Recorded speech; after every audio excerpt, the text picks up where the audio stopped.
Namatay ang 6 na tao matapos masunog ang isang department store sa Zigong, Sichuan Province sa China. Sumugod naman ang mga bumbero sa Zigong City Fire and Rescue Detachment para apulahin ang apoy. Mga detalye ng balita, ibabahagi maya-maya.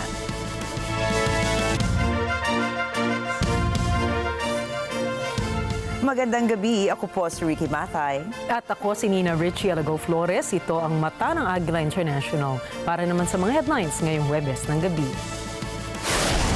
Estados Unidos sinabing na bubuo na ang Security Alliance para sa West Philippine Sea. Senator Sonny Angara, opisyal lang umupo bilang kalihim ng Department of Education. US President Joe Biden tigil kampanya muna matapos magpositibo sa COVID-19. King Charles inanunsyo ang mga plano ni Prime Minister Keir Starmer para sa UK. And Colombian actress Sofia Vergara gumawa ng kasaysayan sa Emmy Awards.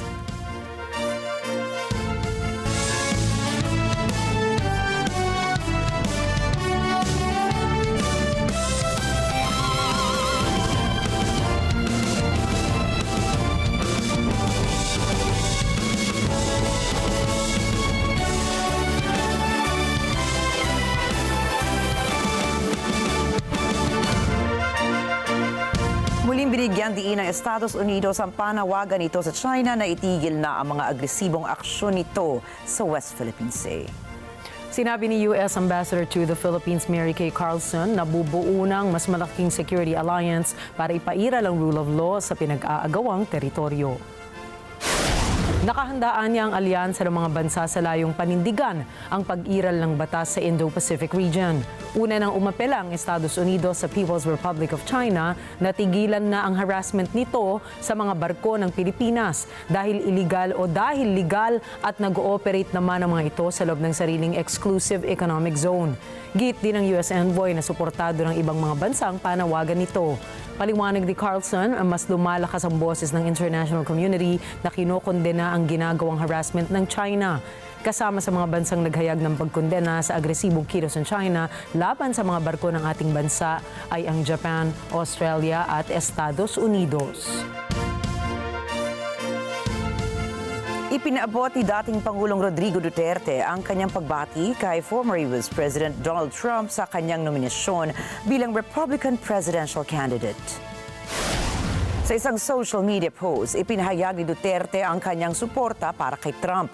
Ibinahagi rin ng dating Pangulo ang pinagsamahan nila ni Trump noong sila pa ang namumuno sa kanilang mga bansa kung saan ay pinagtulungan nilang mapaigting ang seguridad sa stability ng Asia-Pacific region. Umaasa naman si Duterte na patuloy na magiging malakas ang kooperasyon at partnership ng Pilipinas at Estados Unidos sa mga susunod na taon. Opisyal ng night turnover ni Vice President Sara Duterte ang tungkulin bilang kalihim ng Department of Education o DepEd kay Senator Sonny Angara. Ito ay matapos ang isinagawang turnover ceremony sa DepEd Complex sa Pasig City. Sa isinagawang turnover ceremony, tinanggap ni Senator Angara ang seal, flag at transition report ng kagawaran mula sa Vice Presidente. Sinamahan din ng Vice Presidente ang senador sa loob ng DepEd building para sa isang tour bago magsimula ang seremonya. Nangako naman si Angara bilang bagong kalihim ng DepEd na gagawin niya ang lahat para makamit ang pagbabago at reforma na ayon sa mga layunin ng isang bagong Pilipinas. Tiniyak din ng bagong kalihim ang smooth transition sa change in command sa kagawaran.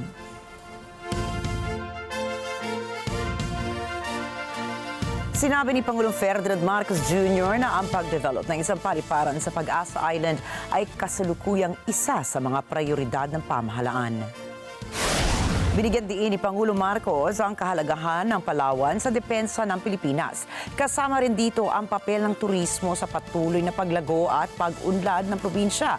Ang Pag-asa Island ay isang isla sa kalayaan chain na nasa 285 nautical miles mula sa Palawan at ito ang pinakamalaking isla na kontrolado ng bansa sa Spratly Island Group. Matagal nang may presensya militar ang Pilipinas sa lugar na ito sa kabila ng pag-angkin din ng China sa isla.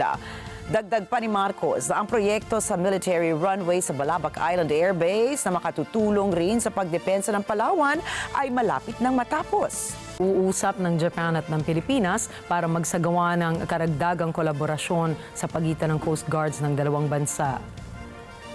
Ito ay sa gitna ng pagbisita ng mga tauhan ng Japan International Cooperation Agency o JICA at Japan Coast Guard sa Maritime Security Law Enforcement Command Headquarters sa Taguig. Pinangunahan ni Senior Advisor Mr. Koji Tsuchiya ang Japan contingent. Sa naging pagbisita, pinag-usapan ng iba't ibang education at training exercises na laan para sa dalawang Coast Guard.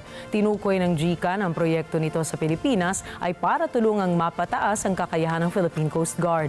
Planong simula ng JICA ang programa mula 2025 at matatapos ito taong 2028. Pinaghahandaang mabuti ng Metropolitan Manila Development Authority or MMDA ang ikatlong State of the Nation address ni Pangulong Ferdinand Marcos Jr. Magpapadala ang MMDA ng mga mobile command centers sa bahagi ng Batasan Corner, Commonwealth Avenue, Quezon City. Babantayan ng mobile center ang anumang banta ng kilos protesta upang maiwasan ang pagkaantala ng talumpati ni Pangulong Marcos Jr. sa kasagsagan ng SONA. Kasamang i-deploy ng MMDA ang kanilang mga ambulansya, tow trucks, mobile patrols para sa mga agarang pagresponde ng mga otoridad sa oras ng pangangailangan. Maglalagay din ang ahensya ng traffic advisory signage para mapanatili ang organisadong daloy ng mga sasakyan.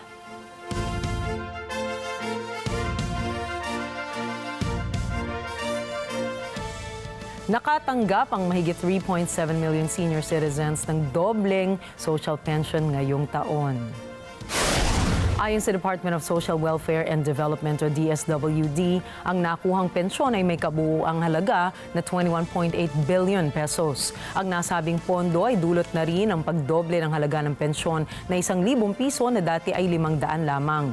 Batay naman sa statement ng Department of Budget and Management Secretary Amena Pangandaman, ito ay dahil sa pagbibigay pansin nila sa hirap ng buhay ng isang senior citizen. Ilan sa mga miyembro ng nakatatandang populasyon na makatatanggap ng nasabing tulong pinansyal ay ang mga may karamdaman, walang pinagkakakitaan at walang suportang natatanggap mula sa kanilang mga anak.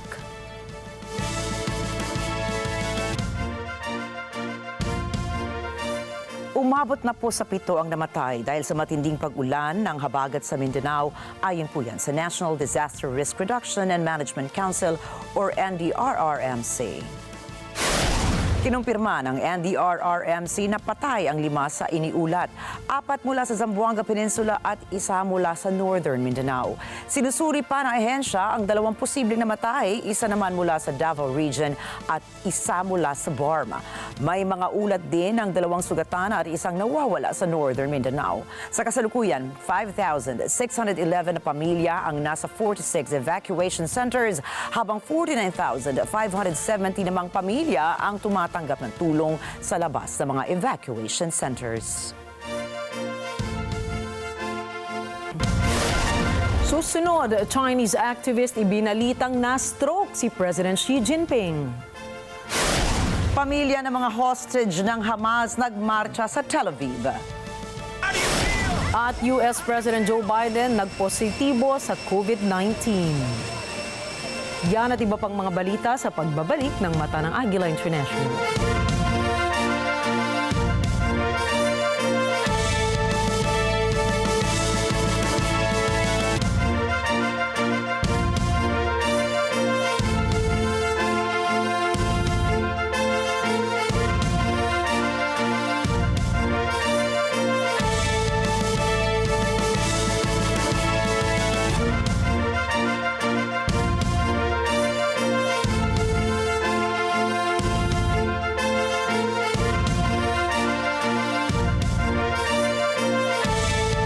This portion is brought to you by 318 Automart.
This portion is brought to you by Robic Builders.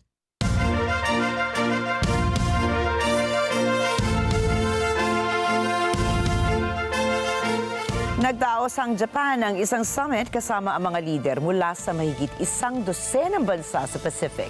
Naglalayon itong palalimin ang kooperasyon para sa isang malaya at bukas na Indo-Pacific sa gitna ng lumalaking impluwensya ng China sa rehiyon. Ang Pacific Islands Leaders Meeting ay unang inilunsad sa ilalim ng inisyatiba ng Japan noong taong 1997. Ito ay naging pangunahing diplomatikong kasangkapan ng Japan upang hadlangan ang impluwensya ng China sa seguridad at ekonomiya sa rehiyon.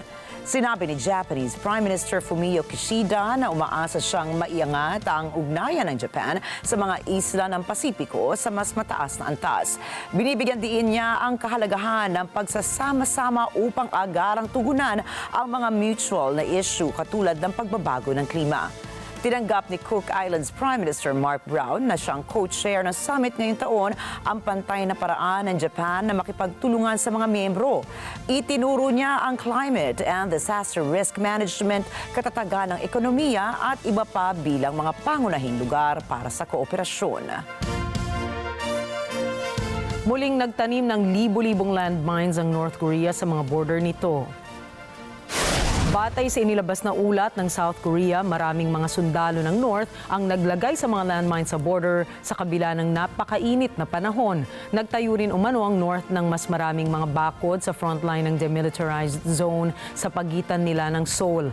Bagaman hindi dinatali ang eksaktong bilang ng mga itinanim na bomba, naniniwala ang South na ito ay umaabot sa 10,000 pataas. Ayon sa South, sa nakalipas na buwan na pinipilit ng North na palakasin ang depensa nito sa demilitarized zone, ang lugar na nagsisilbing border ng dalawang Korea, mayroon na umanong hanggang 10 pagsabog na naiulat na sa naganap sa nasabing lugar. Ang mga naturang pagsabog ay nagresulta sa pagkamatay ng maraming mga sundalo sa Pyongyang. Naglabas din ang South ng ilang mga larawang kuha sa ginagawang pagtatanim ng mga nasabing landmines. Ayon sa South Korea, ang mga naturang larawan ay nagpapakita ng hindi maayos na kondisyon ng mga sundalo ng North na nagtatrabaho rito.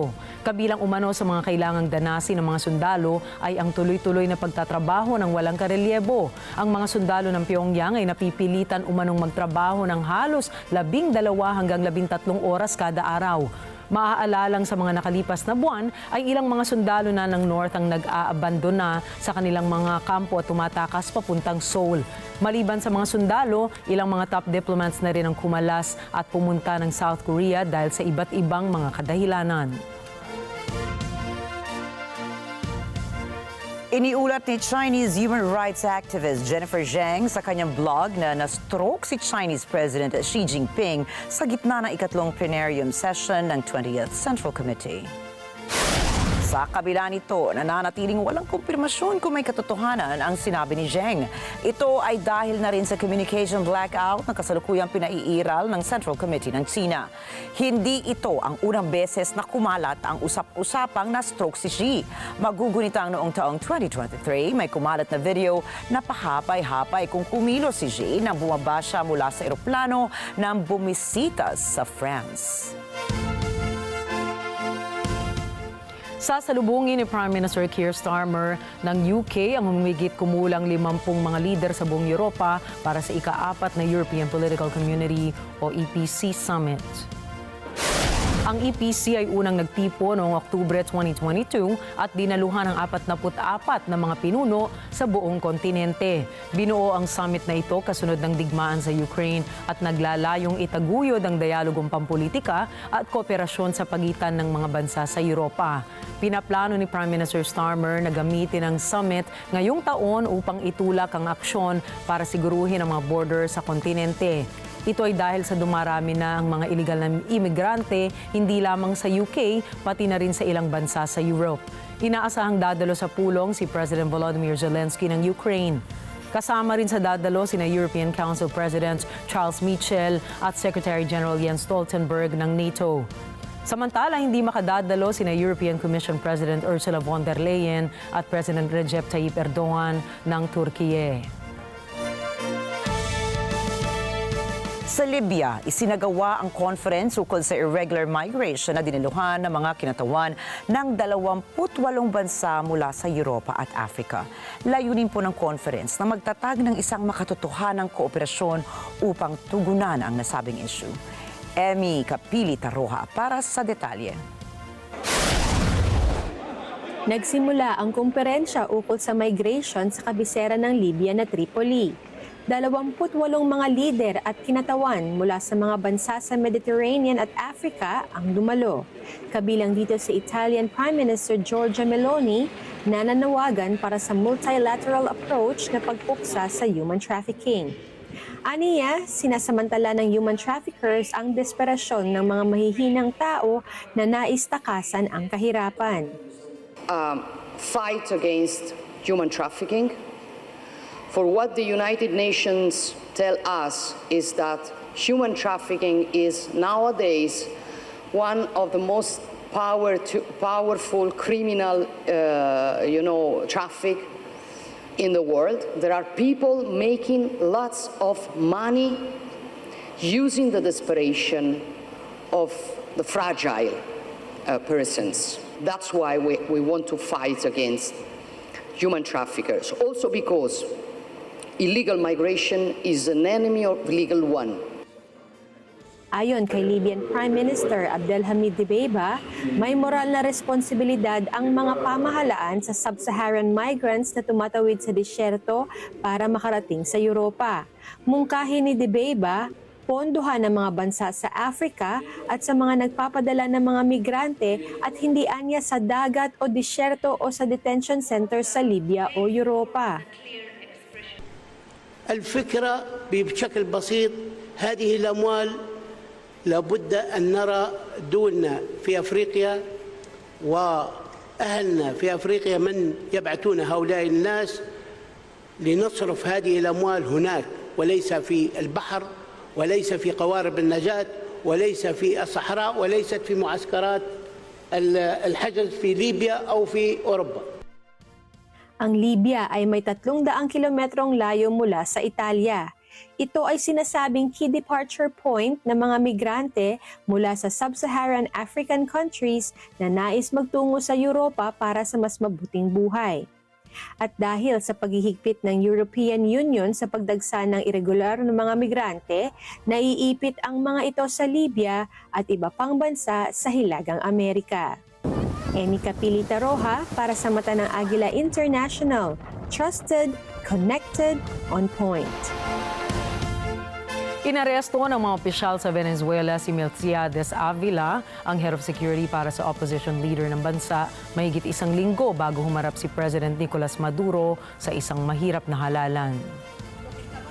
Sinabi ni opposition leader Marara Corina Machado na si Avila ay inaresto sa mga gawa-gawang kaso ng karahasan laban sa kababaihan. Ang akusasyon ay nagmula sa isang mainit na insidente sa pagitan ng mga taga-suporte ni Maduro at mga aide ni Machado sa isang restaurant sa labas ng Caracas. Wala pang ibinigay na komento ang gobyerno ni Maduro sa naturang pag-aresto. Sinabi naman ni Machado na hindi bababa sa 8 tao na konektado sa kampanya ng oposisyon ang naaresto dahil sa mga nakaraang araw sa iba't ibang lugar sa bansa. Noong Martes, in-extend ng Colombia ng karagdagang 3 buwan na ceasefire nito sa subgroup ng FARC. Arnie Aquino para sa report. Ipinahayag ni Colombian Defense Minister Ivan Velasquez na tatagal hanggang 15 ng Oktubre ang ceasefire sa pagitan ng gobyerno at Revolutionary Armed Forces of Colombia People's Army o FARC. El presidente de la República decretó el cese al fuego bilateral y temporal con respeto a la población civil,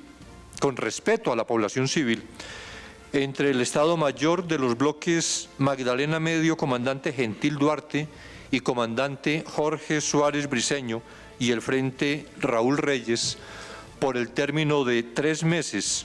El Gobierno Nacional declara terminado el cese al fuego con todos los bloques y frentes que integraban el antes denominado Estado Mayor Central. Ngunit para sa ibang disidente ng FARC na hindi kasama sa kasunduan ng ceasefire, ani Velasquez, ang utos ukol sa mga ito ay tapatan ng opensibang militar. La orden impartida a las fuerzas militares es la de, con todas sus capacidades, adelantar operaciones ofensivas contra esas organizaciones, esos bloques y frentes. Ang FARC ay isang grupo ng guerrilla sa Colombia na nabuo noong 1960s. Noong Oktubre ng nakaraang taon, nagkasundo ang gobyerno at FARC na magtatag ng ceasefire. Arnie Aquino para sa mata ng Agila International, trusted, connected, on point. Ipinagmalaki ng Israeli military na umabot na sa mahigit 14,000 na mga Hamas armed wings ng Qassam Brigade mula nang magsimula ang gyera. Kinabibilangan ito ng 6 na fighter na may ranggong brigade commander, 20 battalion commanders at 150 company commanders. Ang nasabing pahayag ay kasunod ng pag-atake ng Israel sa kuta ng Qassam Brigade's leader Mohammed Dief. Sa kabila nito ay patuloy ang ginagawang pagpressure ng Israel sa Hamas upang tumugon sa isinusulong na ceasefire deal. Sinabi ni Israeli Prime Minister Benjamin Netanyahu na mararapat na masunod ang kanyang hiling na pakawalan ng Hamas ang mga bihag nilang Israelis bago pumayag sa ceasefire. Dagdag pa nito na hindi magbabago ang kanyang desisyon na tuluyang burahin ang mga Hamas sa Gaza. Magugunitang patuloy ang panghihikayat ng Qatar, Egypt at US na nagsisilbing mediators na dapat tumugon na ang Hamas at Israel sa ceasefire deal. Samantala sa Tel Aviv, nagmarcha ang mga pamilya at mga taga-suporta ng mga natitirang hostages sa Gaza. Layunin nilang pressurin si Prime Minister Benjamin Netanyahu na lumagdana sa hostage release deal bago ito magtungo sa Estados Unidos. Marjorie Quintos para sa report. Para sa mga pamilya ng Hamas hostages na hanggang ngayon ay bihag pa rin ng Gaza, sadyang napakatagal na ng kanilang ipinaghihintay para makabalik sa piling nila ang mga ito. Ayon kay Ella Benami na anak ng isang hostage, kung hindi maibalik ang kanyang tatay sa lalong madaling panahon, pakiramdam niya ay hindi na mangyayari ito. אבא שלי נמצא בשבי חמאס. הוא נחטף בתחתונים וחולצה קרועה. הוא נמצא שם כבר כל כך הרבה זמן ואני פשוט מתגעגעת אליו. אני מפחדת שאם זה לא יהיה עכשיו זה יהיה לעולם לא. עכשיו זה הימים הקריטיים, והרי בסוף נגיע לעסקה. גם אם זה עוד 5 שנים וגם אם זה עוד 10 שנים. השאלה היא כמה נאבד בדרך, גם חיילים וגם חטופים. אסור לנו לאבד עוד מהם, לא חיילים ולא חטופים. Para kay Osnat Sharabi na may 2 kapatid na hinostage, hinahabol nila na pumirma na sa deal si Prime Minister Benjamin Netanyahu ng Israel bago ito bumiyahe patungong Estados Unidos. Nakikiusap ito kay Netanyahu na manindigan na at makipagkasundo. היום אנחנו פה כי אנחנו רוצים שתתקיים עסקה לפני שראש הממשלה נוסע, שיחתום על עסקה להחזיר את החטופים. אנחנו מרגישים שזה רגע קריטי, שאנחנו ממש חייבים, זה הימים האחרונים לפני שהוא נוסע. יש מכל כך הרבה גורמים, גם מגורמי הביטחון וגם מתוך הממשלה, שר הביטחון, הרמטכ"ל, ראש המוסד, כולם אומרים שהבשילו התנאים לעסקה ואנחנו מאמינים להם ואנחנו מבקשים מראש הממשלה שיהיה אמיץ ושיעשה את העסקה.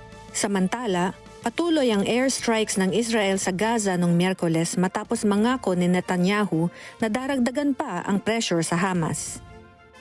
Ito ay sa gitna ng nawawala ng pag-asa sa tagumpay ng ceasefire plan ng US. Inakusahan naman ni Hamas leader Ismail Haniyeh ng Israel nang sinasadyang pahinain ang negosasyon para sa truce at hostage release deal sa dahilang ayaw talaga nitong tapusin ang gyera. Marjorie Quintos para sa mata ng Agila International. Trusted, connected, on point. Dumating na sa Cairo, Egypt ang negotiating team ng Israel para makipagpulong ukol sa isinusulong na ceasefire deal. Mahigpit pa rin na isinusulong kasi ng mga international mediators ang pagkakaroon ng tigil putukan sa pagitan ng Israel at Hamas. Ilan sa mga kondisyon ng Israel ay dapat tuluyang mapalaya ang mga bihag ng nahawak ng Hamas habang ang Palestinian Authority ay nananawagan din na dapat lisanin na ng Israel ang Gaza. Base sa isinusulong na ceasefire deal ng Egypt, Qatar at US na mayroong 3 yugto ang nasabing ceasefire deal. Ang Phase 1 ay kinabibilangan ng 6 na linggong ceasefire, pagpapalit ng mga kababaihan, matatanda at sugatang bihag ng Hamas sa mga Palestinian prisoners ng Israel, withdrawal ng mga Israel forces mula sa Gaza, pagpapauwi sa mga Palestino sa kanilang bahay sa Gaza at ang pagbibigay ng mga tulong. Habang ang Phase 2 naman ay kinabibilangan ng permanenteng pagtigil ng gyera, pagpapalaya sa lahat ng bisa o bihag ng Gaza at mga preso at ang tuluyang pag-alis ng mga Israeli forces. Ang Phase 3 ay ang multi-year reconstruction plan sa Gaza at ang pagbabalik sa Israel ng mga bangkay na bihag ng Hamas. Ikinalungkot ng Estados Unidos ang desisyon ng China na suspendihin ang pag-uusap ukol sa nuclear non-proliferation at arms control sa pagbebenta ng armas ng Washington sa Taiwan. Ayon sa US, pinahihina ng desisyong ito ang strategic stability. Jeff Sanidad para sa report. Noong Nobyembre, nagsagawa ng bihirang pag-uusap ang Estados Unidos at China ukol sa nuclear arms control bilang bahagi ng mga hakbang upang pakalmahin ang kawalan ng tiwala sa isa't isa bago ang isang summit sa pagitan ni Pangulong Joe Biden at Pangulong Xi Jinping. Wala nang sumunod na pag-uusap pagkatapos noon. Nitong Miyerkules, sinabi ng Foreign Ministry ng China na binabawasan ng US arms sales sa Taiwan ang patuloy na arms control consultation sa dalawang bansa. Ayon kay US State Department Matthew Miller, ang pagsuspinde ng China sa arms talks ay nakakalungkot. I think that step that they've taken is unfortunate.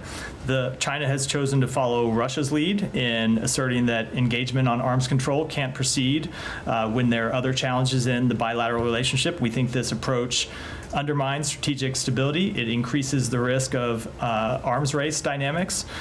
We have made efforts to bolster the defense of our allies and partners in the Indo-Pacific, and we will continue to make those efforts in the face of Chinese threats to their security.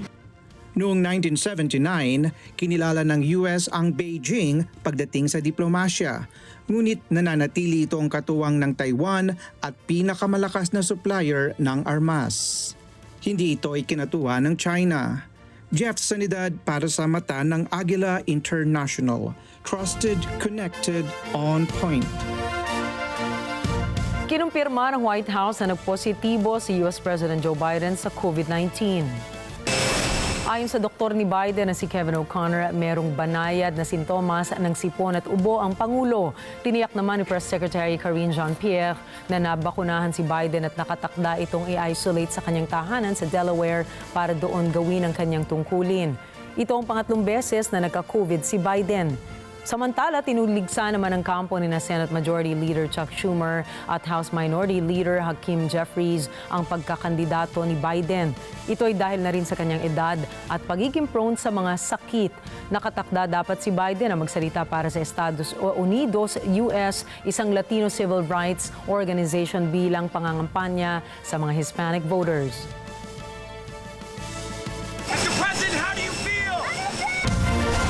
Susunod, sunog sumiklab sa isang pabrika sa Estados Unidos. Elon Musk gagastos ng milyon para pabagsakin ang ISS. At SB19 tumanggap ng pagkilala mula sa Nickelodeon Kids' Choice Awards. Mga detalye ng mga balita sa pagbabalik na mata ng Agila International.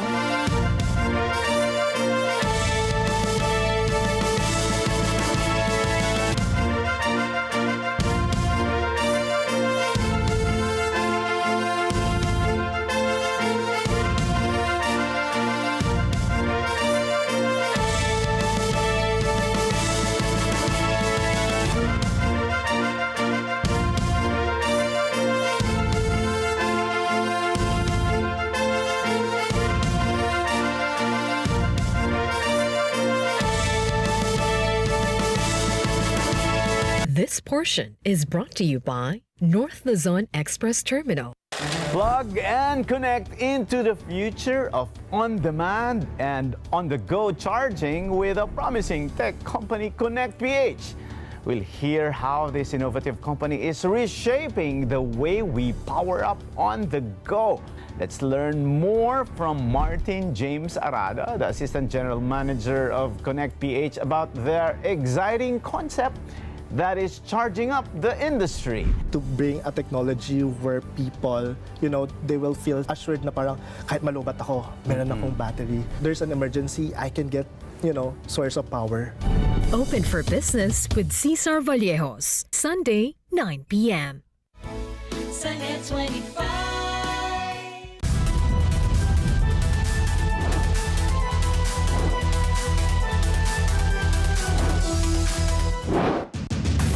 Expose, kawad ng kuryente na halos abot kamay na ng mga bata at may hatid na peligro sa mga residente. Marerespondihan na ba? Kaya hanggat maaga sana ma-aksyonan to dahil nga napakadelikado na para sa amin ditong mga residente. Exclusive! Lalaking naputulan ng kanang braso. May pag-asa mula sa grupong nagbibigay ng prosthetic hands sa mga nangangailangan. Rerespondihan na! Paggising ko sa umaga, putol na yung aking kamay. Kinausap ako ng aking ina, sabi niya, wala silang choice. At sa ating e-responder, grupo na target na tulungan ang mga taong may sakit na psoriasis, makikilala na. Sabado, alas 6 hanggang alas 7 ng gabi, ito ang Responde, Mata ng Mamamayan. Let's get together. Sunday 25. Sunday 25.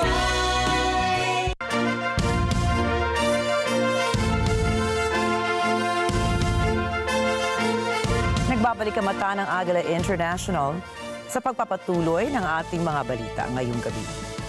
Patay ang 6 na katao matapos masunog ang isang department store sa siyudad ng Zigong sa Sichuan Province, China. Ayon sa lokal na ulat, nasunog ang gusali dakong alas 6:11 ng umaga. Rumesponde agad ang mga bumbero ng Zigong City Fire and Rescue Detachment para apulahin ang apoy. Batay sa report ng media, dineploy ang nasa 20 fire vehicles at nasa 72 fire tenders. Nailigtas naman ng mga operatiba ang nasa 17 katao na na-stranded sa iba't ibang palapag ng gusali. Patay naman ang isang tao habang 6 ang sugatan matapos araruhin ng kotse ang terrace ng isang cafe sa Paris. Ayon sa mga otoridad ay tumakas ang driver ng kotse matapos ang insidente na agad din naman nilang nahuli. Dagdag pa rito ay nakumpirma rin nila na ang sakay nitong pasahero ay nakainom na. Isa sa pinaniniwala ang dahilan sa pagtama ng kotse. Isinugod naman sa pinakamalapit na pagamutan ng mga biktima habang 3 sa mga ito ay nasa critical na kondisyon. Samantala, patuloy ang ginagawang investigasyon sa suspect at sa tunay na dahilan ng insidente. Sumugod ang nasa 100 bumbero ng West Midlands Fire Service upang apulahin ang apoy sa isang pabrika sa Birmingham. Ayon sa mga saksi, mapapansin ang maitim na usok mula sa sports gear factory sa buong syudad. Nag-abiso naman ang fire service sa publiko na iwasan munang dumaan sa nasabing lugar. Isinara ng West Midlands Police ang daan ng Wood Lane, Wingfoot Way at A47 Fort Parkway eastbound para sa clearing operations. Wala namang naiulat na nasaktan sa nasabing insidente. Tone-toneladang patay na isda ngayon ang natagpo ang lumulutang sa ilog ng Sao Paulo, Brazil. Ayon sa mga otoridad, ang naging paglutang ng mga isda ay dahil sa iligal na pagtatapon sa ilog. Ito ay nagmula sa mga basura at kemikal na nilalabas ng mga planta ng asukal at ethanol na malapit sa ilog. Bukod rito ay tinatayang nasa 10 hanggang 20 toneladang isda ang naiulat na natagpo ang patay sa ilog ng Piracicaba. Kasunod nito ang hinihiling na kabuang ulat ng prosecutor sa lagay at kondisyon ng tubig sa ilog ng Sao Paulo at Piracicaba. Samantala, iniimbestigahan na ng mga opisyal ang mga planta at ilog na siyang gagawing basehan para sa susunod na mga hakbang. Nailigtas ng 2 emergency workers ang isang asong nakulong sa balcony ng 2 araw sa Moscow, Russia. Kita po sa video ang aktual na pagsagip sa aso. Ayon sa isang emergency worker, kinailangan pang may tumawid sa kanila sa kabilang balkonahe para mailipat lamang ang aso. At pagkarating ng isang rescuer sa kabilang unit ay dahan-dahang nilang pinagtulungang buhati ng aso para mailikas ito.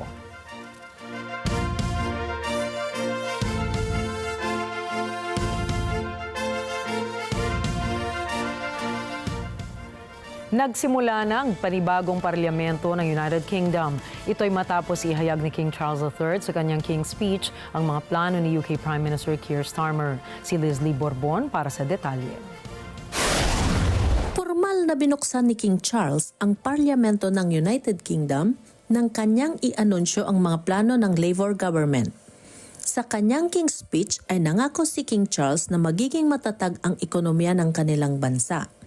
Tiniyak din ng hari na magkakaroon ng isang mahigpit na batas para sa irregular immigration. Nais din niya na mas maging maayos ang relasyon ng Great Britain sa Europa at matapos na ang mga economic issues na hatid ng Brexit. My government will seek to strengthen the border and make streets safer. A bill will be introduced to modernize the asylum and immigration system, establishing a new border security command and delivering enhanced counter-terror powers to tackle organized immigration crime.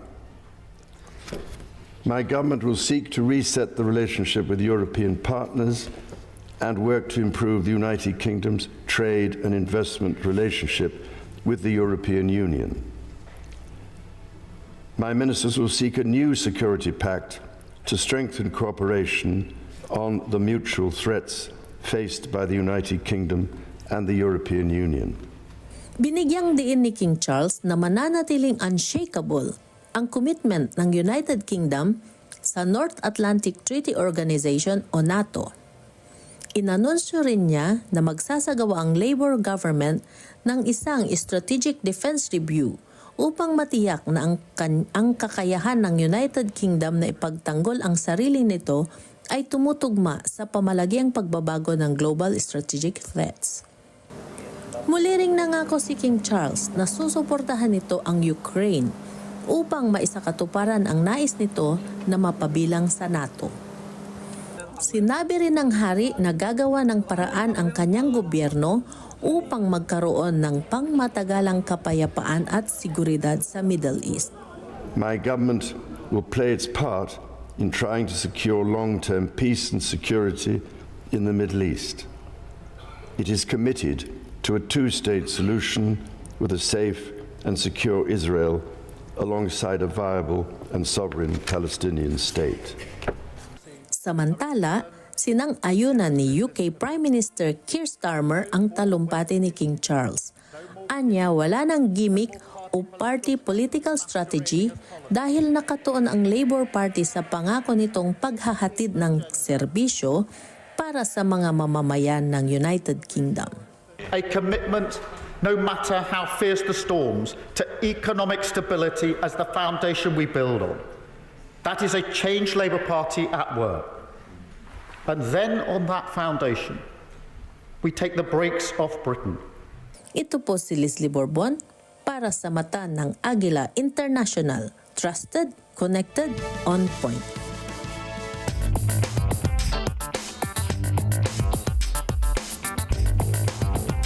Sinisiyasat ngayon ang Dior at Armani dahil sa paglabag sa Consumer Code. Ayon sa Competition Authority ng Italy, may mga natanggap silang ulat na ang mga empleyado sa supply chains ng Dior at Armani ay maliit lamang umano ang sahod. Pinipilit din daw ang mga empleyado na magtrabaho sa mahabang oras. Kaya sabi ng Competition Authority ng Italy, inililigaw ng Dior at Armani ang kanilang mga consumers dahil sa mga pahayag dito na sumusunod sila sa ethics and social responsibility ng Consumer Code. Kung mapatutunayan na may paglabag sa Consumer Code ang dalawang luxury brands, ay aabot ng $10.9 million ang babayaran nilang multa.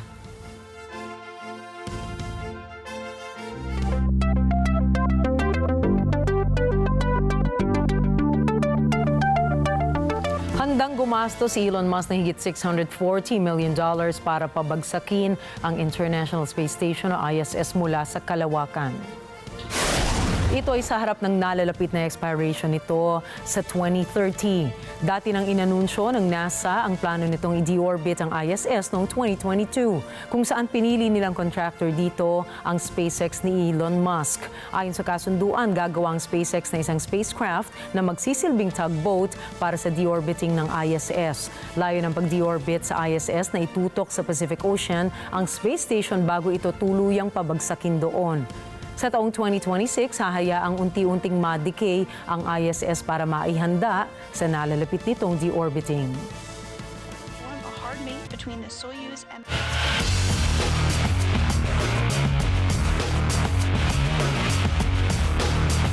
At handang-handa na po ang mga atleta na lumahok sa pinag-aagawang kampyonato sa Olympics kung kaya't ngayong gabi ating kilalanin ang iba't ibang personalidad na magiging representante ng kanilang mga bansa upang makamit ang ginto sa Paris Olympics. Mark Rosil para sa detalye. Usapang Pinoy Pride muna tayo. Pasok sa Paris Olympics ang Filipino boxer na si Hergy Bacyadan. Matapos masungkit ang panalo sa Second World Qualification Tournament sa Bangkok, Thailand. Tinalo ni Hergy si Mary Elise Eriza na pambato mula sa bansang Venezuela matapos mabigyan niya ng right uppercut na nagpatumba kay Eriza. Nagsisilbing inspirasyon sina Hergy Bacyadan kabilang sina Carlo Paalam, Yumer Marshall na nagkamit ng tagumpay sa Olympics history. Usapang inspirasyon, nagpadala ang bansang Palestine ng 8 atleta sa kabila ng kanilang pinagdadaanan dulot ng digmaan. Lumahok ang bansa bilang tanda ng pagpapakita ng paghihirap ng mga mamamayan ng Palestinian. Dagdag pa nila, ang kanilang mga atleta ay simbolo ng paglaban ng katapangan ng mga Palestino sa gitna ng gyerang nagaganap sa kanilang teritoryo. Samantala, sulit ang tiket ng mga fans sa nangyaring friendly match ng Team USA. Pinangunahan ng Serbia ng nag-iisang NBA MVP Nikola Jokic laban sa napakaraming superstars ng Team USA. Maagang nasiyahan ng mga fans dahil sa unang puntos ni Stephen Curry. Isa rin sa inaabangan ay ang tapatan ni The Process Joel Embiid laban kay The Joker Nikola Jokic. Hawak ng mga Amerikano ang momentum matapos umabot ng 26 points ang kanilang kalamangan na pinangungunahan ni LeBron James at Stephen Curry na may tig 24 points. Nagbigay ng magandang laro ang Team USA dahil sa chemistry ng mga superstars at tinapos ang laro sa score na 79-105. Mark Rosil para sa mata ng Agila International, trusted, connected, on point. Kabilang si 4-time champion Rafael Nadal sa mga nasa main draw entry ng 2024 US Open. Ang 38 anyos ng Spanish tennis star magbabalik matapos na hindi ito nakapaglaro ng 3 beses sa 4 na pagkakataon sa nasabing torneo. Isa si Nadal sa 14 na manlalaro na nasa main draw spot na may protected ranking. Huling naglaro si Nadal noong May 27 nang talunin si Leo Borg sa Nordea Open. Magugunitang naganusyo si Rafa ng kanyang pagretiro sa tennis buhat ng kanyang naging mga injuries na kanyang nakuha sa kahabaan ng kanyang karera, kabilang ang 22-time Grand Slam winner na tinatawag na Big Three ng open era ng tennis kasama nina Roger Federer at Novak Djokovic. Magsisimula ang US Open sa darating na August 26.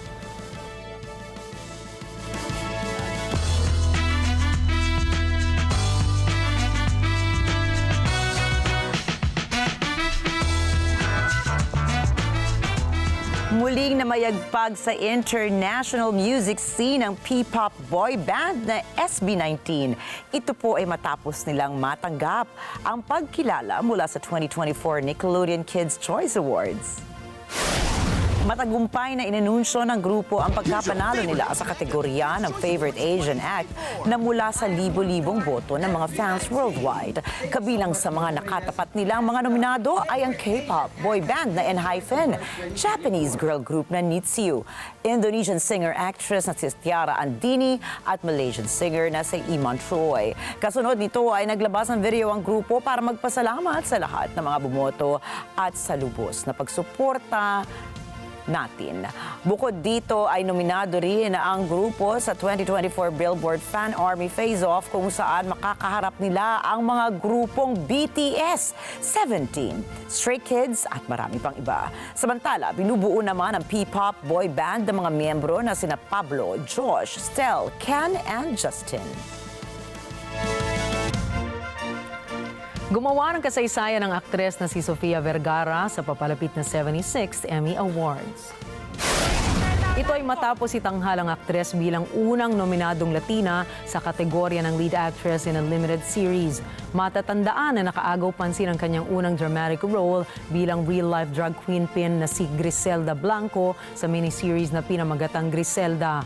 Ayon sa Colombian-American actress, hindi niya inaasahan na magugustuhan ng mga tao ang kanyang performance, gayong kabado ito noong una sa pagtanggap ng role. Samantala, nangunguna sa drama category ang historical series na Shogun ngayong taon habang nakakuha rin ng 23 nominations sa kategorya ng comedy ang drama series na The Bear.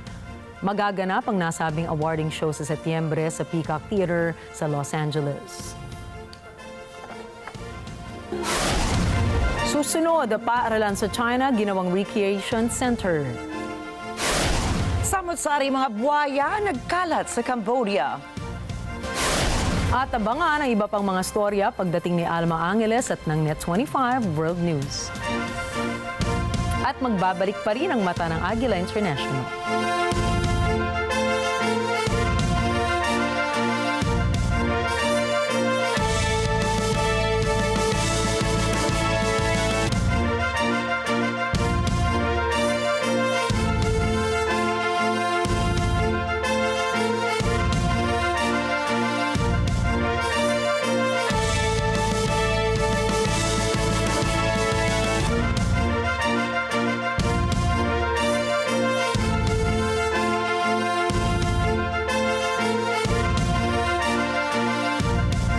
May init na issue at malalim na talakayan. Wala namang scandals, wala namang corruption issue or anything of that magnitude to warrant a change in leadership. Ang news commentary show na matapang at may paninindigan.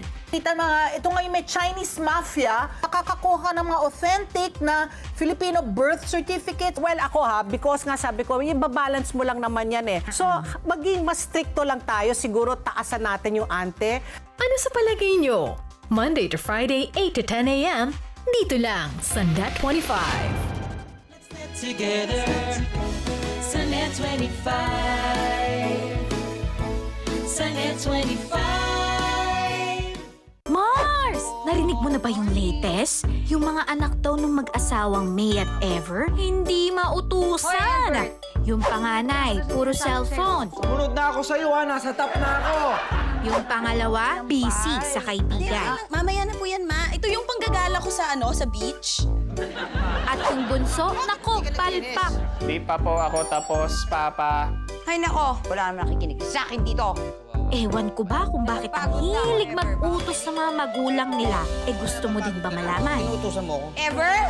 Mainit ang ugat mo munundugan. Di sabay-sabay nating abangan sa Sabado, alas 7 ng gabi. Dito lang yan sa Net25.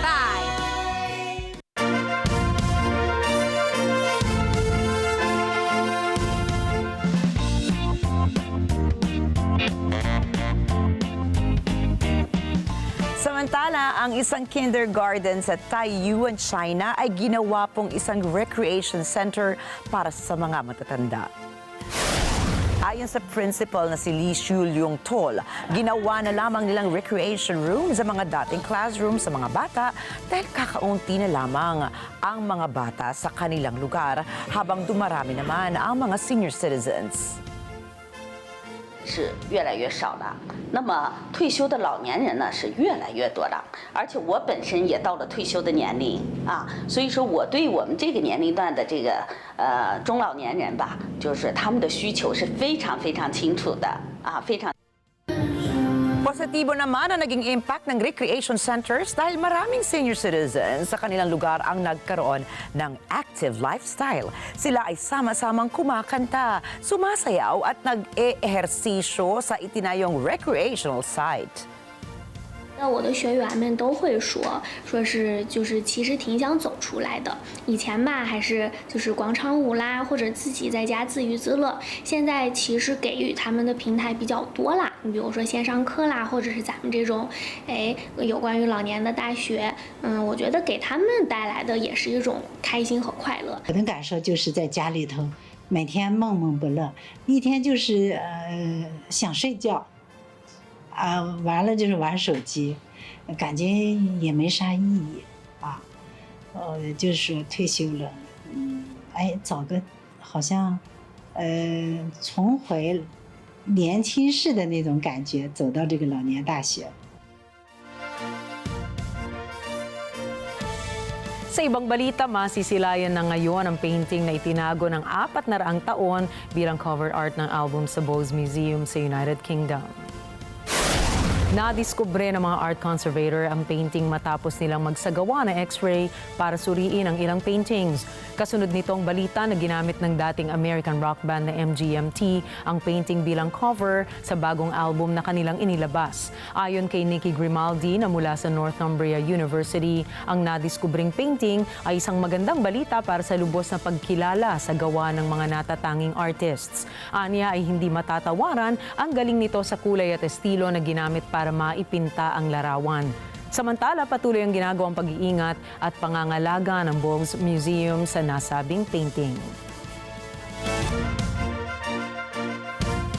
And good news naman po para sa mga turista mula sa iba't ibang panig ng mundo dahil pasok na ang 73 bansa sa visa-free entry ng bansang Thailand.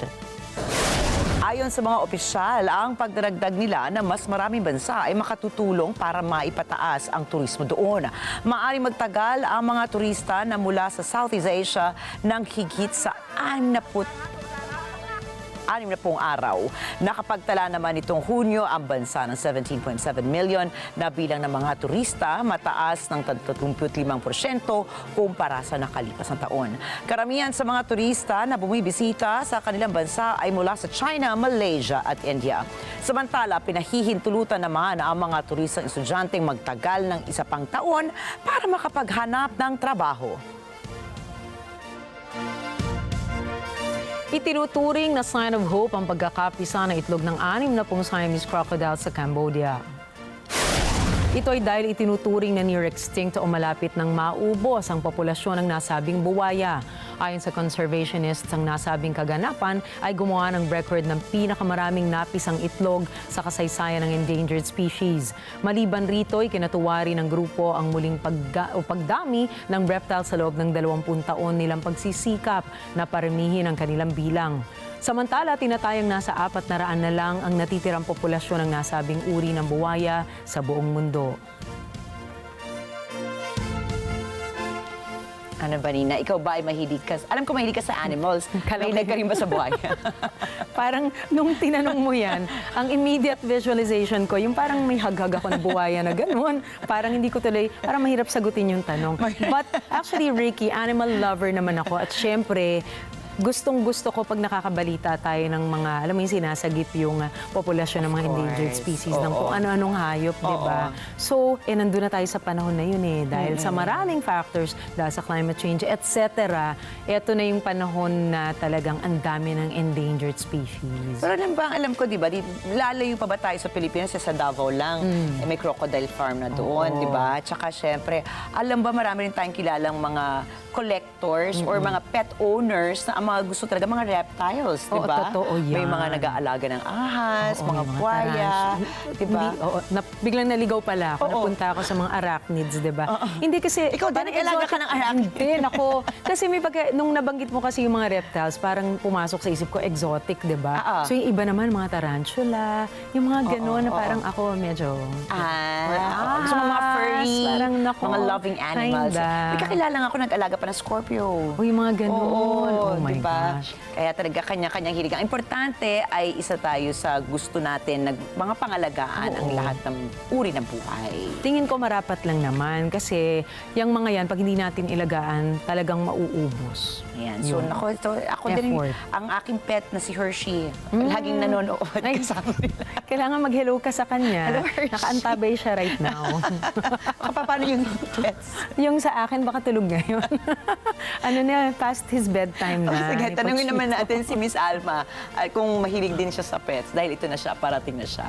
Subalit tandaan, narito po kami ni Nina para maghatid ng balita. Saan mang dako ng mundo? Muli, ako po si Ricky Matay. At ako naman si Nina Richie Alagaw Flores. Ito ang Mata ng Agila International.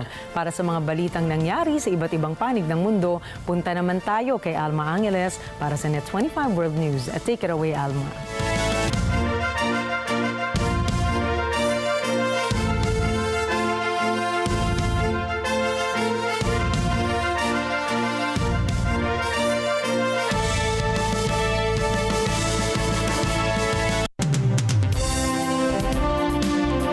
Thank you, Nina and Ricky. Good evening, everyone. I'm Alma Angeles, and you're watching Net 25 World News. On tonight's headlines, U.S. President Joe Biden tests positive for COVID with mild symptoms shortly after conceding he would consider dropping his re-election bid if doctors diagnosed him with a serious medical condition.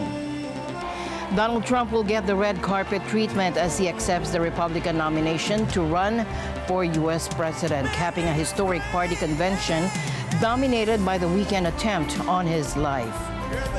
J.D. Vance's formal nomination today as Donald Trump's running mate completes a remarkable transformation for a 39-year-old senator now seen as the future face of the Republican Party. And behind the sleek facade of the digital world lies a dark underworld of human suffering. In the heart of Southeast Asia, a sinister trade is thriving, a modern-day form of slavery disguised as legitimate online businesses. And tonight we'll delve into the shadowy world of scam farms where innocent people are lured into a nightmare of exploitation and abuse. The news starts now.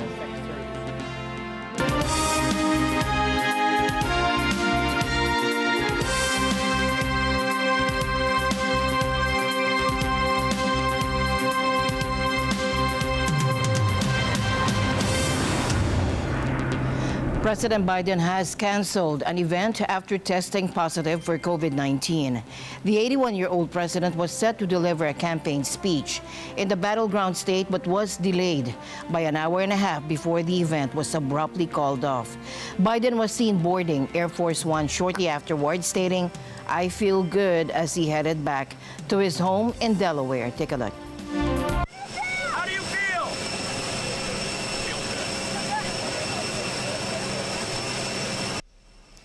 President Biden's doctor said this afternoon he had a runny nose, a cough, and just wasn't feeling well, although he didn't have a fever. He tested for COVID-19 and the result was positive. He has already taken one dose of Paxlovid, a treatment for COVID-19, and will self-isolate at his home in Delaware. This development comes at a challenging time for Biden. The president's absence from a packed event with Latino voters in Las Vegas was explained by his positive COVID-19 test, as he did not want to put anyone at risk. President Biden, his condition right now as it pertains to his medical condition, I don't think he's not being truthful to the American people, his present condition prior before COVID. So as we all know, COVID takes a strain on the body, even to those people who are actually physically fit. So imagine an ailing president. I can only hope and pray for the best of him, to be honest with you. And I pray that he recovers from that. I don't know. I think he's in there. I think there'd be too big of a mess if they tried to swap him out. He's going to get well. He's got the best doctors in the world at his disposal, you know. I'm sure he'll be fine. Get him a little chicken soup, like we do out in Montana. He'll be all right. But U.S. broadcaster ABC News reported that Democratic Senate Majority Leader Chuck Schumer had told Biden over the weekend that it would be better for the country if he were to bow out in what would be a fatal blow. A spokesperson for Schumer played down the report, saying, unless ABC sources Senator Chuck Schumer or President Joe Biden, the reporting is idle speculation. Leader Schumer conveyed the views of his caucus directly to President Biden. The Washington Post and New York Times, meanwhile, reported that both Schumer and House Democratic leader Hakeem Jeffries had warned Biden that his candidacy puts the party's electoral prospects at risk. White House spokesman Andrew Bates pushed back in a statement, saying the president told both leaders he is the nominee of the party he plans to win and looks forward to working with both of them to pass his 100 days agenda to help working families. Adding further pressure, CNN reported that former House Speaker Nancy Pelosi privately told Biden he cannot win and could harm Democrats' chances of recapturing the lower chamber of Congress. Earlier on Wednesday, Representative Adam Schiff of California became the highest-profile Democrat to publicly urge Biden to pass the torch. A second Trump presidency will undermine the very foundation of our democracy, and I have serious concerns about whether the president can defeat Donald Trump in November, Schiff said in a statement to the Los Angeles Times. Biden insists that Democratic voters support him, but a poll by the Associated Press and the NORC Center for Public Affairs Research said Wednesday that nearly two-thirds want him to step aside.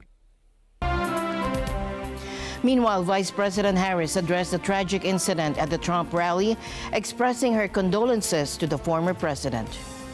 Not had a chance yet to publicly talk about it, but I will say a few words about the attempt on the life of former President Trump over the weekend. As we all know, it was a heinous, horrible, and cowardly act. My husband Doug and I are thankful he was not seriously injured. That day, as soon as we saw what was happening, we said a prayer for his well-being. And our thoughts immediately turned to Melania, who we have met, and their family. The bottom line is no one should have to fear for the safety of a loved one because they serve in public office. Our heart goes out to the family of Corey Comparator, a true hero who died protecting his family. And Doug and I, of course, are holding them close in our hearts. The United States of America, I believe, is the greatest democracy the world has ever known. Yes.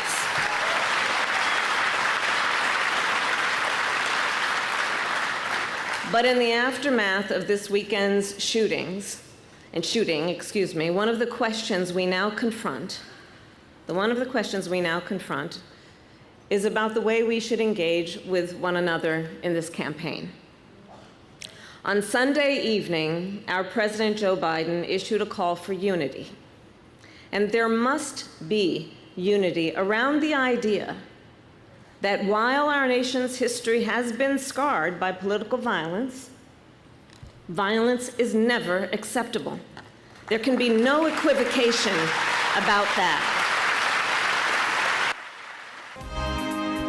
According to an extract of an interview released on Wednesday, U.S. President Joe Biden indicated that he might reconsider his election bid in the event of a medical condition amid increased scrutiny of his health following a challenging debate. In a sit-down with a black media outlet BET taped on Tuesday, Biden stated this. Take a listen. Is there anything that you would look to, you personally, not anybody else, not other pundits, not even perhaps family members, that you would look to say, if I see that, I will reevaluate? If there has some medical condition that emerged, if the doctors came to me and said, you got this problem, that problem. And tonight marks a pivotal moment for J.D. Vance, a 39-year-old freshman senator who has transitioned from being a critic of former President Trump to a dedicated supporter. This is Vance's first inaugural Republican convention, where he is expected to seize an opportunity for greater recognition as he accepts the vice presidential nomination. But as we meet tonight, we cannot forget that this evening could have been so much different. Instead of a day of celebration, this could have been a day of heartache and mourning. For the last 8 years, President Trump has given everything he has to fight for the people of our country. And I'm overwhelmed with gratitude to say, I officially accept your nomination to be Vice President of the United States of America.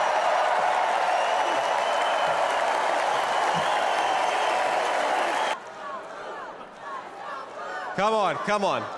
We've had enough political violence. Now, my work taught me that we're done, ladies and gentlemen, catering to Wall Street. We'll commit to the working man.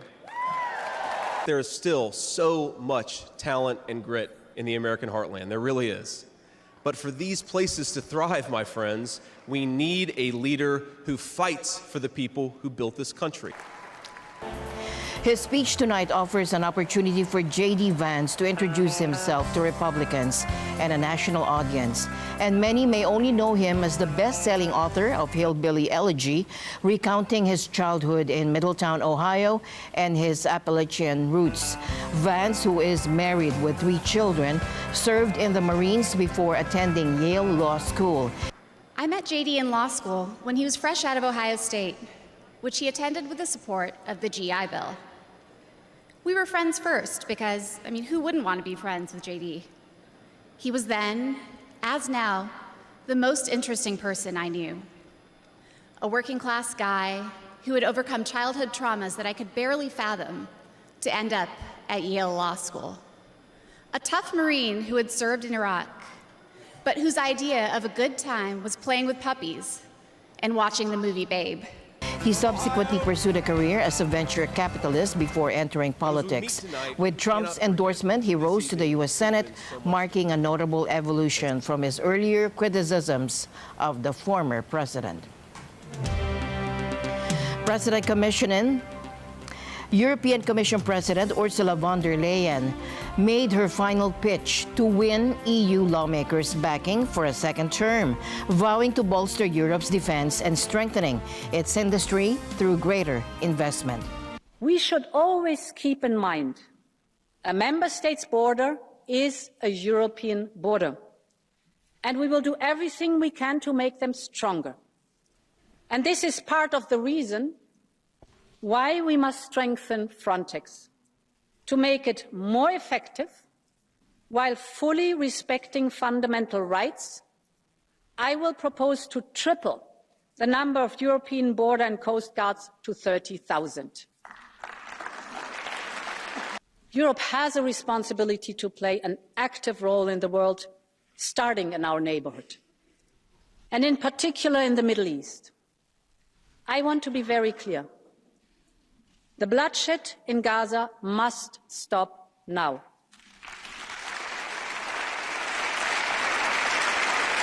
Now, von der Leyen's promises sometimes appeared contradictory in the hour-long speech in the European Parliament, during which she delivered an expansive roadmap for what her second 5-year term would look like. She vowed to boost Europe's competitiveness and ensure significant investment in key industries, including defense. But she also insisted the European Union would not swerve from ambitious climate goals that include reducing greenhouse gas emissions by 90% by 2040. With conflicts in and near Europe, von der Leyen insisted on the need for a strong Europe during a period of deep anxiety and uncertainty. The European Union is facing a growing crisis on multiple fronts. At its core is a deepening divide among its member states. Now, the bloc has thrown down the gauntlet to Beijing, proposing hefty tariffs on Chinese electric vehicles. But the initial bravado is now giving way to uncertainty. A secret vote among EU members have revealed a stark reality. Not everyone is on board. Key players like Germany, Finland, and Sweden have expressed reservations, casting a long shadow over this plan. Tariffs. The introduction of tariffs is not an objective per se. It is a means to correct an imbalance, an unfair competitive situation to the detriment of producers of electric vehicles in the EU compared to those who are producing vehicles in China. A 37% tax on Chinese EVs is no small matter. It's a move that could ignite a full-blown trade war with the world's second-largest economy. But to become a reality, it needs the backing of at least 15 out of 27 EU member states. Allerdings möchte ich darauf hinweisen, dass gegenwärtig jedenfalls 50% der Importe von Elektrofahrzeugen aus China von westlichen Marken kommen, die selber dort produzieren und nach Europa importieren. Das ist vielleicht auch ein Unterschied zu anderen Ländern und Nordamerika in dieser Frage, dass das eben so viel Verwicklung gibt und wechselseitigen Austausch. Wir sollten nicht vergessen, europäische Hersteller, auch einige amerikanische, aber europäische Hersteller sind erfolgreich auf dem chinesischen Markt und verkaufen auch sehr viele Fahrzeuge, die in Europa produziert werden, nach China. Having implemented those tariffs now, I mean, what is the goal of it? If you implement those to protect the industry, but the industry said we do not want this protection because we are dependent on the openness of our markets, but also of our guest markets, such as China. It would be a good idea also for China now to come into negotiations with the European Union to discuss where are the problems and how can they be solved. With the clock ticking down to November, Brussels is scrambling to secure those crucial votes. Beijing isn't taking this lying down. China has warned of potential retaliation targeting European goods like pork, luxury cars, and cognac. The trade spat is escalating with accusations of unfair practices flying on both sides. Beijing accuses Europe of dumping these goods in the Chinese market and urges decisions based on mutually recognized facts and rules. 这起反补贴调查是典型的保护主义。欧方以此为由，对自中国进口的电动汽车加征关税，违背市场经济原则和国际贸易规则，损害中欧经贸合作和全球汽车产供链的稳定，最终也会损害欧洲自身的利益。 Adding fuel to the fire is the deepening rift within the EU itself. Hungarian Prime Minister Viktor Orban, currently holding the rotating presidency, has found himself isolated. His recent overtures to Russia and China have triggered a diplomatic snub from fellow EU members. Other EU members have decided to boycott the summit. Instead, they plan to hold a separate event to express their disapproval of Orban's actions, which they believe harm the EU's image of unity. 2 weeks ago, a European Union Prime Minister went to Moscow. This so-called peace mission was nothing but an appeasement mission. This was a plain appeasement mission. Hungarian PM Orban is undeterred. Orban's attempts to cast himself as the European leader, complete with Hollywood-style productions. Erről sokat tárgyaltunk és vitatkoztunk az elmúlt években.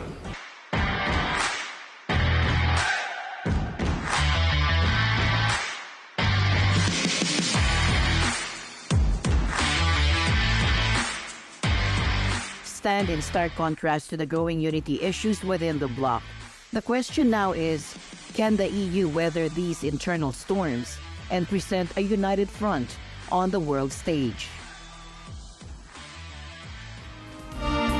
A devastating fire early Thursday morning in the southern French city of Nice claimed the lives of 7 people, including 3 children. Authorities are investigating the blaze as a potential arson attack. The victims, who are believed to be of Comoran origin, were a family of 10 residing in the apartment. Among the deceased are 3 children aged 5, 7, and 10, as well as a 17-year-old who tragically died after jumping from a window. Emergency services were alerted to the fire on the 7th floor of a building in the Les Moulins neighborhood around 2:30 a.m. local time. Despite a massive response, firefighters were unable to prevent the tragic loss of life. Neighbors bravely attempted to assist those trapped by placing mattresses below the burning apartment to break their fall. The harrowing scene has deeply affected emergency responders, with 4 police officers requiring psychological support. Nice prosecutor Damian Martinelli has confirmed that investigators are pursuing a criminal angle in their investigation. Je le dis d'ores et déjà, l'enquête progresse. Premiers éléments ont pu être recueillis, 3 individus sont recherchés. Je le dis ici, tous les moyens sont mis en œuvre pour retrouver les auteurs, qui seront retrouvés et qui seront très sévèrement punis. De nouveau, le procureur fera un point cet après-midi avec l'ensemble des détails. C'était donc essentiel pour nous, pour Gérald Darmanin, moi-même, évidemment aux côtés du maire de Nice, d'être ici pour témoigner de la solidarité, du soutien de la nation aux victimes, à leurs familles, à tous les Niçois. Ce sont évidemment aujourd'hui tous les Français et c'est toute la nation qui pleure ce drame absolument terrible. The digital age has a dark side. In the heart of Southeast Asia, a shadowy industry is preying on innocent people. Scam farms operating under the guise of legitimate businesses are modern-day slave camps. And tonight we'll shine a light on this horrific crime when Net 25 World News returns.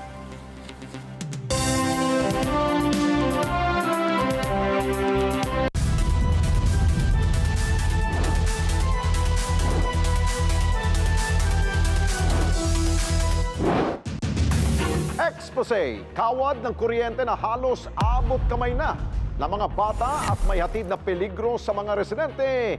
Marerespondihan na ba? Kaya hanggat maaga sana ma-actionan to dahil nga napakadelikado na para sa amin ditong mga residente. Exclusive! Lalaking naputulan ng kanang braso.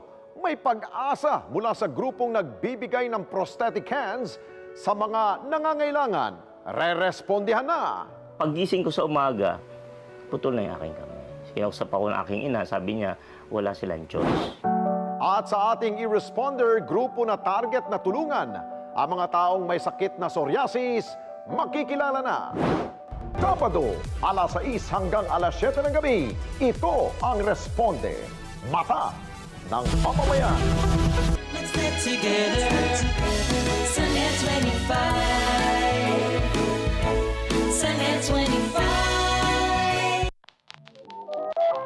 This Sunday on Cine Throwback.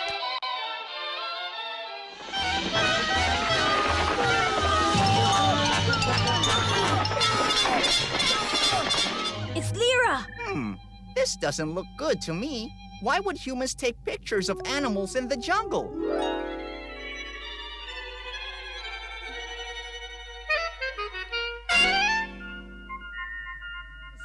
It would be amazing to see you soaring through the skies. So what do you say?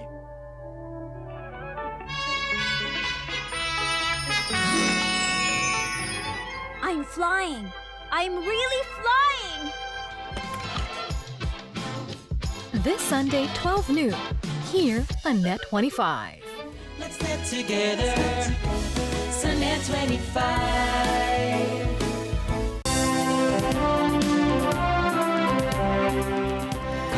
Welcome back. Pacific Island nations and Japan are pushing back against what many see as growing Chinese influence in the region. In a joint statement released today, the leaders of these countries expressed strong opposition to any attempts to change the status quo through force or coercion. While China was not mentioned by name, the statement is widely seen as a direct rebuke to Beijing. And this comes as tensions rise over China's increasing military and economic presence in the Pacific. The region in which we are located together is facing various changes in the environment, and the importance of cooperation and collaboration between Japan and the Pacific Island countries in maintaining and strengthening a free and open international order based on the rule of law is increasing. Japan and the Pacific Island countries share the values and principles of the rule of law, democracy, human dignity, respect for sovereignty, and opposition to unilateral attempts to change the status quo by force. China signed a secretive security pact with Solomon Islands in 2022, sparking fears it could one day use the island to gain a strategic military toehold in the region, despite assurances from Beijing and Honiara. Behind the sleek facade of the digital world lies a dark underworld of human suffering. In the heart of Southeast Asia, a sinister trade is thriving, a modern-day form of slavery disguised as legitimate online businesses. And tonight, we delve into the shadowy world of scam farms, where innocent people are lured into a nightmare of exploitation and abuse. We'll expose the criminal networks that profit from this misery and the desperate fight to rescue victims from their torment. Take a look. The Philippines has become a hotbed for these criminal enterprises, with an estimated 400 operating clandestinely, often hidden in plain sight. These operations thrive alongside legitimate online gaming businesses. The COVID-19 pandemic fueled the explosive growth of these scam farms, targeting victims worldwide. Authorities are fighting back. The Philippine Presidential Anti-Organized Crime Commission has shut down numerous operations and is collaborating with the UN Office on Drugs and Crime to dismantle these networks across the region. What we're witnessing here is basically a prime example of a scam compound as they exist in many parts of the Philippines, but also in many other parts of Southeast Asia. When this compound here was raided, there were about 600-700 people arrested who were working in here. Now that's not a huge number compared to some other compounds that we know about, but it still tells you something about what's been going on here. So smaller rooms, the biggest room would be that way, right? So this is a huge space. This is 3 times bigger than the ordinary size of a condominium unit here in Metro Manila. This used to be the prostitution den, sex trafficking den. So this room used to be the aquarium. And that room is where they used to have the sex services. What does the aquarium mean? Aquarium means you've got just like an aquarium, you've got fish, right? But instead of fish, you've got women to choose from. They have the financial capability to corrupt anybody.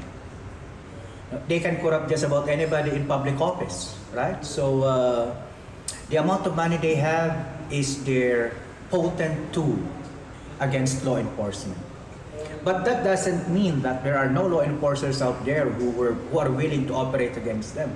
We need to address this problem as a region. We need to put our heads together because Myanmar can do it alone, Thailand can do it alone, the Philippines for sure can't do it alone. We have to come to a table, we have to talk because the problem is regional. So the solution has to be regional as well. As you can see, there's still some dry blood all over the walls. And the handcuffs, these are all original to the building. So if you're unable to meet your quota at any given time, or if you had an infraction, a very serious infraction, they'd tie you here, then torture you. Right? So look at this one. According to some of our witnesses, someone was thrown towards this wall and broke this particular wall. Now, they also had this one, tasers. Right? They had tasers and they had fake guns. So if you're an ordinary worker, how would you be able to distinguish between a fake gun, an air gun, and a real gun? They're being threatened both psychologically, but then also physically, and torture is a big part of that. Of course, I'm so angry. I hate them. Why they do this to me? All I want is work and help to my family. That's it. I experienced also there that 3 months that I didn't meet the rich people. They asked me to pay. I pay also 5,000 Thai baht in 3 months. Then I don't have salary. 500 Thai baht, then next 500, then next week 1,000, then 2,000, then 2,000 Thai baht. I just pray and pray while they beat me. At the airport here in the Philippines, I almost kissed the floor. I'm here, thank you, Lord. Yeah, because I didn't expect that I'm going home, really. Yeah. And while they beat me, they also are Chinese, they beat also, and then so many blood. Even the Chinese also, but they beat so hard also. They don't care a human being. It's really organized criminal groups that are based in this region that are masterminding this. And they are the ones that essentially profit the most from them.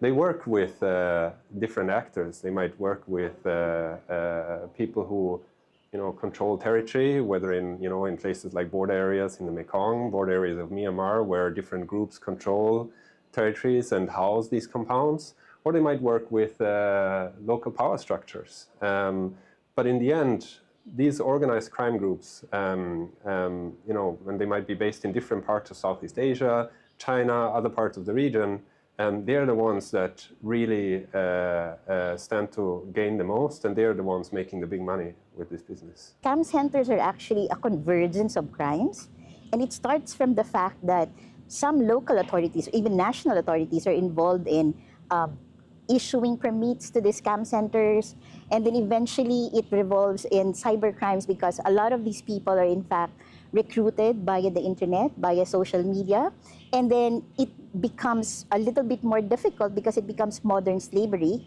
because you have a human trafficking element to it. Because they want to have a job, but actually it's a scamming activity wherein you victimize people, not necessarily Filipinos, but outside of our country. So that saddened me because it's like a victim victimizing another victim, and that's the saddest part of this activity. The fight against these transnational crime syndicates is complex and challenging, but authorities are determined to dismantle these operations and rescue victims from their torment. And that's it for tonight's broadcast. For everyone here on Net 25, I'm Alma Angeles. Thank you for joining us. Good night.